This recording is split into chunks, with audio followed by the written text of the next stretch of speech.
mean, you know, a Frank Capra movie has nothing on us. I mean, if this isn't the epitome of It's a Wonderful Life, I don't know what is. Well, we're lucky to have you too. Ah, Tell the story about the bullet hole in the bedpost. My mother and father had a bed, like a four-poster bed with a big headboard. And we always asked them about what was that funny hole in the middle that had like a shadow marks around it. And it took a while for them to tell us, but turned out they lived on the Lower East Side during Prohibition. And they had a little delicatessen in the front, and in the back, they mixed gin in the bathtub. And that's where they lived too. And they had clients that would come to the door, mostly gangsters, to buy liquor. And one night they were lying in their bed in the back of the store in their bedroom. And she said this really dangerous gangster came to the door, and she was afraid to open the door. And she was pregnant with Aunt Senny at the time. And he threatened them, and he said, if you don't open the door, I'm going to shoot. And she didn't think he really would. And all of a sudden, she saw a line of fire come through the bedroom, and they both rolled off the bed, and it went right through the headboard. And they were packed up within a week after that. My mother said she wasn't going to take bed anymore.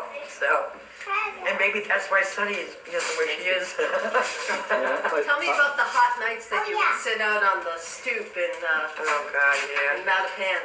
No, I never sat in Mattapan. I never lived there. Oh, Fall River. Fall River. Yeah, it was very, very hot. We didn't have air conditioning. I mean, you know, it was a different life.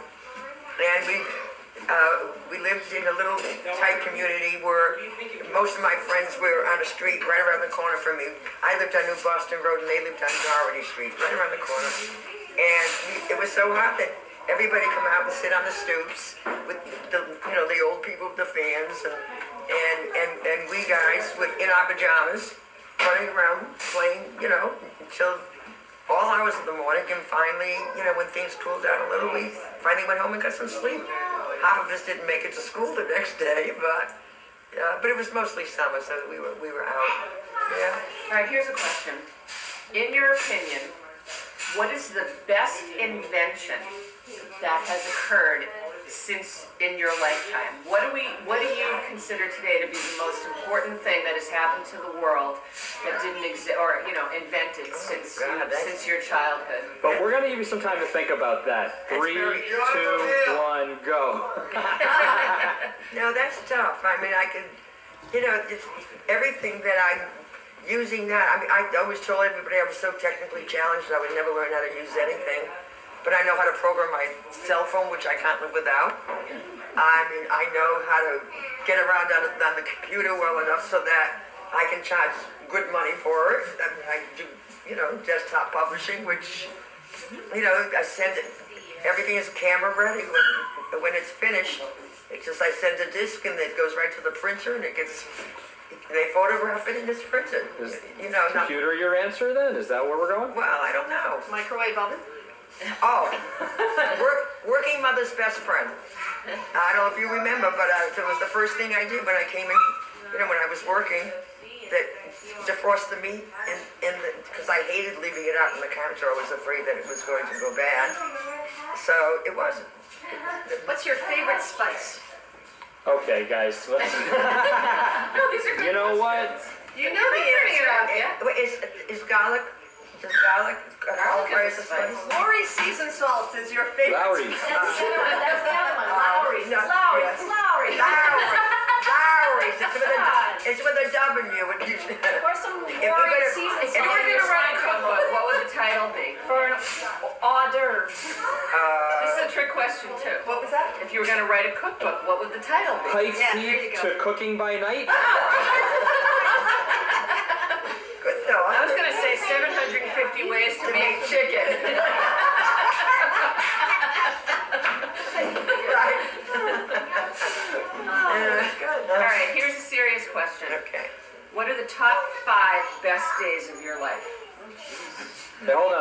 I gotta close that. Well, whatever. That's why I Been shooting into too much light the whole time, but that's okay. But today's one of them. Today is one of them? Yeah. Right now, this minute. Because I have a short-term memory, so.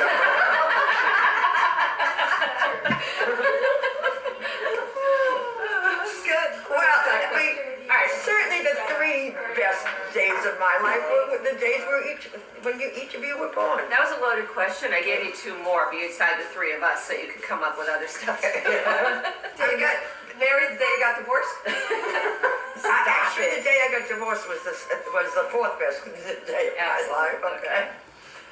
What's the 5th? I think the 5th is yet to come. I like that answer. That's a good answer. I think I'm saying that one. You are? Yeah. The world better watch out. Yeah, right. Excellent. Okay, to the richest woman alive, That would be me. Doris Pike. Where's the bell? We need a bell. Some angel has to get his wings right now. That's right. That's right. Okay, well, we'll get more of this chronicle going in another couple of years. How's that? God, I hope I'm still here. And by that, I mean I might be in Italy living in it. I was going to say, you'll be in Florida in a retirement Oh, community. no. She'll be in a villa outside of Florence. No, I'll be in Tuscany in a villa. There you go. You'll be surrounded by 40-year-old Italians who were taking care of me. Name Of course, I'll be bearded women, but Yeah. that's okay. No, actually, I can't go to Florida and live in an adult community because Because you're not an adult yet? your cousin Lori said the very same thing. You can't go. They sell them only to adults, and you'll never be one. Guess I saw that coming. You Doris, stepped on my line. we love you.